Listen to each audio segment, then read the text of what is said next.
As a married couple, should you each have your own bank accounts, or should you just have one joint account where you both pool all of your money into? In today's video, we're going to dive into just that. So traditionally, couples would just have one account. And this was generally due to the fact that years ago, you could actually survive on one income. One spouse would work and the other would take care of the family and take care of the home and the kids. And back then, for some couples, this approach worked really, really well. And now times have changed. Both spouses are now contributing income to the household. So because times have changed, I feel couples should actually have their own separate accounts and also have a joint account to cover all the main household bills. And typically one of the biggest things couples fight over is money. So we want to try to eliminate that as much as possible. Did you ever have a fight with your spouse about money? Put it in the comments below. I'd love to hear one of the stories about what you guys actually fought about and how you resolved it. So I came up with 5 reasons why I think that everybody should have their own separate checking and savings account as well as a joint checking and savings account. Now, quick caveat to this is not everybody in every situation is going to work this way, so you have to figure out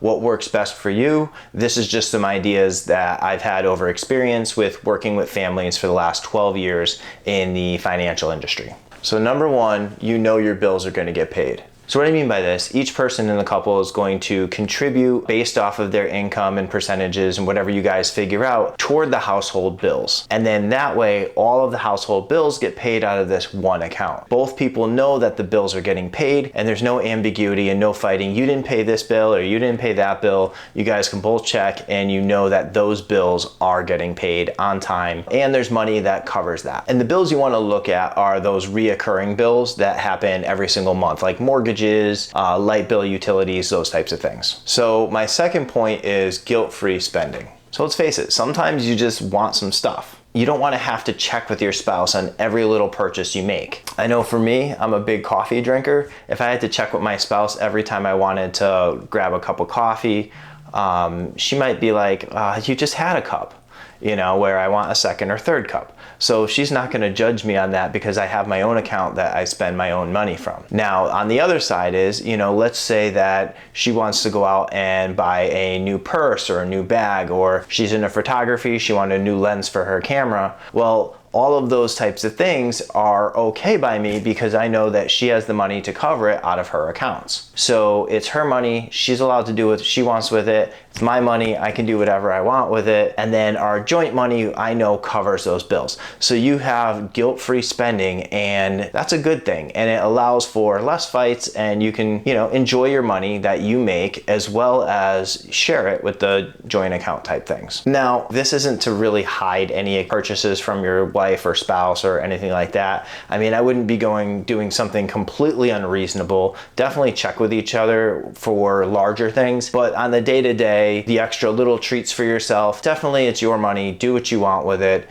and you guys could come to terms with that. So number 3 is empowerment, and this is a very controversial point, so I want to be very direct with this one. A lot of times people get into bad situations that they can't get out of. You may be married and everything is great, but after 5, maybe 10 years, there could be alcohol abuse, there could be verbal or physical abuse. The other spouse, if they didn't have any savings or stuff outside and their money was controlled by one account or one person, then they could feel trapped and they're forced to stay in a really bad situation. So having money outside of the one joint account allows for the other spouse to be empowered if the situation were to go bad and somebody were to cheat, somebody were to get involved in drugs or abuse of any kind, and you could get out. So that is a really important thing. Now, I'm not saying plan for a divorce, say, hey, 5 years from now, we're getting out, you know,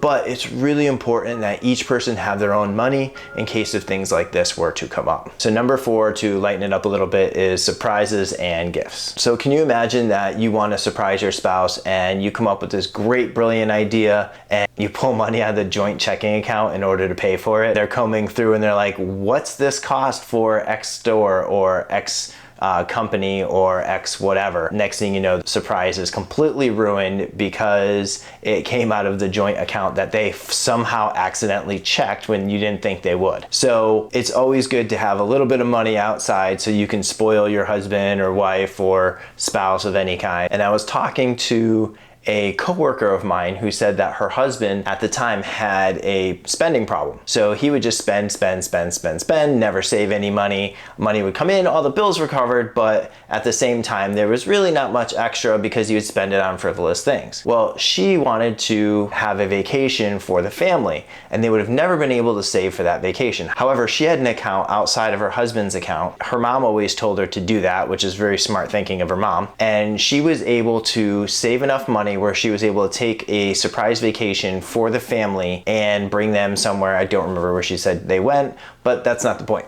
They were able to take a great vacation because she was able to save in a separate account that he couldn't touch or see. That way they were able to do it. So that was a great story and a great surprise that came up from this same idea of having separate accounts. So number 5 is emergencies. So in an emergency situation, sometimes, let's say, one spouse unfortunately gets into a car accident, they're in the hospital, and maybe their income isn't coming into the joint checking account like it was before, and now after a few months, bills build up. If you don't have that separate account where there's some extra savings there, you have access to that money. Maybe you need a signature from the other spouse to take them out. Who knows what the situation is? So you want to make sure that in an emergency, you're able to grab cash, or you're able to have some extra money set aside in a separate account that you can grab. It's in your name, and those emergencies would be covered. Now, before I get to the final part of the video about how we set everything up, if you guys could take a second and hit the like button and subscribe, I would really appreciate that. So that way I can get more information out to more people and the YouTube algorithm really starts to like us. Thank you, and let's get on with the video. Now, what are some ways to set up this structure? Well, the first thing you got to do is determine what your household bills are. Look at the basics, the stuff that comes in reoccurring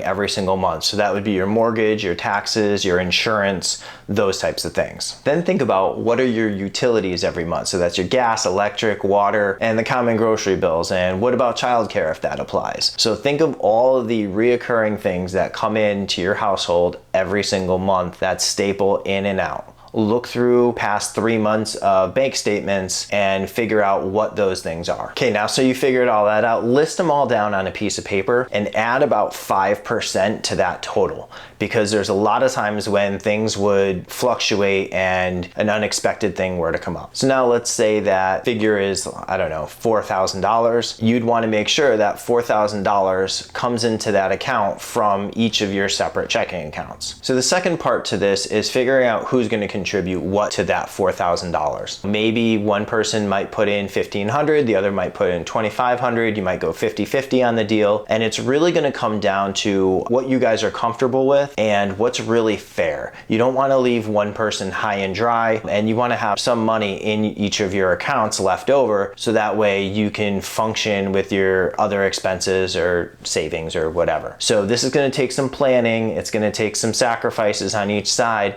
but you got to figure out between the two of you what's going to work and how you guys are going to go about that. Now, third, you want to have a look at your retirement accounts, health savings accounts. Are they coming directly out of your checks, or are they coming out of your checking account? You want to make sure that those types of things are also covered, and that's going to be part of your holistic, your bigger budget. If you guys want a video on a bigger budget type stuff, put it in the comments below. I'd be happy to dive into those types of things. But you want to figure out where those coming from. Is it going to come out of that joint account, or are they going to come out of your own separate accounts? So this is a discussion that definitely needs to happen. And the other thing with that real quick is you want to figure out the day-to-day expenses like gas and those types of things. Is your gas coming out of your joint account, or is it coming out of your separate account? For my wife and I, we each pay for our own gas. So I have an F-150, and I would not expect my wife to put her money into my gas tank because I drive a lot and I do a lot of different things. So right now, just to fill it with today's economy, it's like $150 for the cheap stuff, and it's over $170 for the good stuff.